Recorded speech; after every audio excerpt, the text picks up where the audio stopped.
چکا ہے. بس پھر کیا تھا, سارے دھندے اور مشغلے چھوڑ کر ہمتاً دین کی طرف متوجہ ہو گئے. تو کہا تو یہ عالم تھا کہ رات و رات شراب و سنگیت کی محفلیں جمی ہوئی ہیں, اور کہاں یہ انقلاب آیا کہ ایک بہت بڑے محدث اور اپنے وقت کے علم و فضل کے آفتاب و مہتاب بن کر دنیا پر چھا گئے, اور امام بخاری رحمۃ اللہ علیہ جیسے محدث کے استاذ بن. تو میرا عزیز و بزرگ حقیقت یہی ہے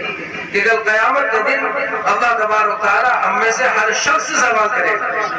کہ کیا میں نے تجھ کو اتنی عمر نہ دی تھی کہ جس میں خوب سوچ سمجھ کر فیصلہ کر لیتا, جسے جو فیصلہ کرنا ہے اپنے لیے کو راہ عمل اختیار کر لیتا.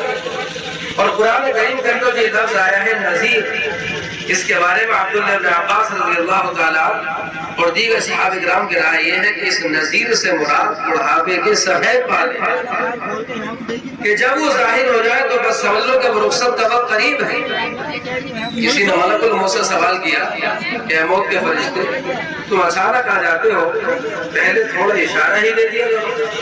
کہ دنیا کی چھوٹی سے چھوٹی عدالتیں بھی مجرم کو سزائے جرم دینے سے پہلے مطلع کر دیتا. اس نے کہا کہ غافل شخص, تجھے خبر تھا